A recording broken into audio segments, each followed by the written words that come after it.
Now let us see what are the levels. How Benjamin Bloom has classified the levels of mastery of the subject. The level 1, it is the lowest level. Let us understand this terminology as given by Bloom himself. So knowledge, in general, knowledge means one may say it is totality of knowledge, it's comprehensive knowledge like that. But Bloom said knowledge means it is the lowest level, remember or recall level only, the lowest learning level. If the student defines a particular theorem without understanding anything, suppose Newton's third law, for every action there is an equal and opposite reaction. At 5th standard or 4th standard student, you tell them, ask him to repeat it 10 times. Then you ask him, now you tell me what is the Newton's third law. He will also be able to say that without understanding. The next higher level is comprehension. The next level than the knowledge level is comprehension. He is able to understand and explain that particular theorem or that particular definition. That is at the next higher level only.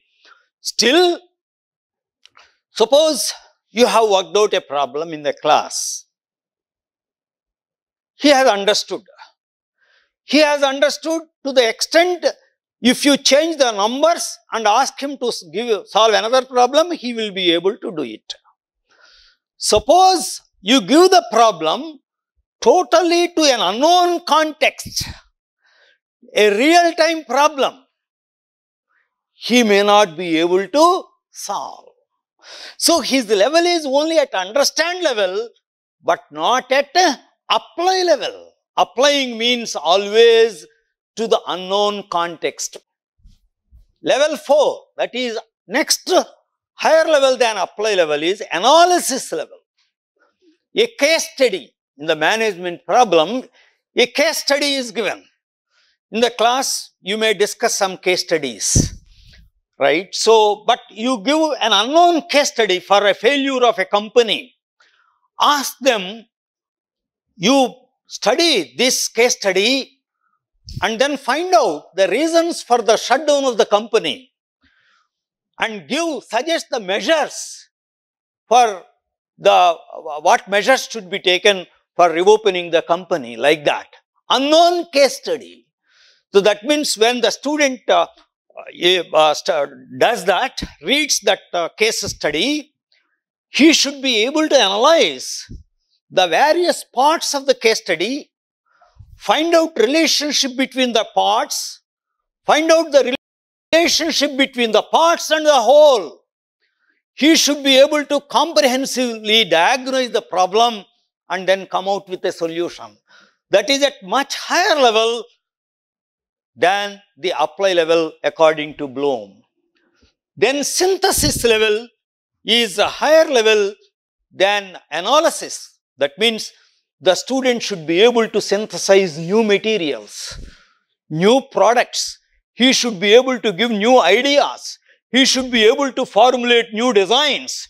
He should be able to write excellent poetry in languages. Then, according to Bloom, evaluation is the next level than synthesis to evaluate different designs, different models, different procedures, and make a judgment. When you say evaluation, there should be a component of judgment. So there are 6 levels of hierarchy in nature in the learning cognitive level, right? So what are the 6 levels, sir? Knowledge, comprehension, application, analysis, synthesis, evaluation. And first thing is the noun forms of the cognitive levels are changed to verb forms. All these are noun forms used by Bloom. They were changed to verb forms. Knowledge is changed to remember, comprehension is changed to understand, application is changed to apply, analysis is changed to analyze, synthesis is changed to create, evaluation is changed to evaluate. Why? when we formulate course objectives, do we use noun forms or verb forms? Verb forms. So we are comfortable. Instead of noun forms knowledge, remember, verb form. So that is one advantage of this, why Anderson has changed. Second thing is, Anderson thought synthesis, that means creating new thing, is of much higher cognitive level than evaluation. That's what Anderson thought. So he has put create at much higher level than evaluation. So these are the 6 levels given by Anderson, and today all over the world, more or less, we have agreed upon these 6 levels of learning, this taxonomy of learning. The first level, the lowest level, remember, understand, apply, analyze, evaluate, create. So the first 3 most basic, lots. The next 3 more complex, hearts. What is the usefulness of all this? See, many students you may be facing in your classrooms, they are indifferent, they are depressed, right? The best medicine for them is achievement in 1 or 2 topics, 1 or 2 unit tests. If they are able to achieve, their self-efficacy is improved. So, people say, to master the subject, interest in the subject is necessary. Okay. To have interest in the subject, mastering the subject is also important. Both are inseparable. They are interdependent. Okay. Therefore, it is considered mastery of the subject in higher education is considered, it is one of the greatest remedies for mental health. For that, I always advise the faculty, first thing is when they enter into the first year, you remove the gap of prerequisite knowledge. By the time you realize, they are gone. So once you remove the gap of prerequisite knowledge, they are with you. Then they master the learning. Once they master the subject, their self-efficacy is improved. They are worthy of themselves. They are with you throughout. There will be never problems of depression or mental ill health as long as the students are interested in learning.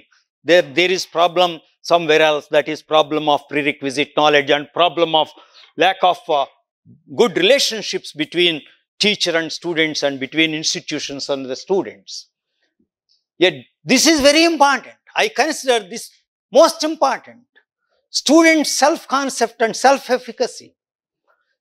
See, always, even for simple things, you pat him. Even the slowest learner, some small thing he does, you pat him. He feels recognized. Yes, I am at par with anybody else. In fact, I am of the opinion we have to discover strategies that everybody will be able to do something better in one test or the other. We have to discover strategies, either lab activities or somewhere. Everybody needs self-recognition in the classrooms. If 60 students are there, all 60 students should feel, yes, I am second to none. That is possible, provided we implement appropriate teaching learning strategies. Is frequent and objective indications of self-development. This is very, very important. Mastery of learning can be one of the powerful sources of mental health. So, these slides are with you. You can go through the slides, right? So, quickly I shall introduce them. Affective domain is very, very important. Interest, attitudes, opinions, appreciations, values, and emotional sets. And these are also hierarchical in nature. Bloom has given even classification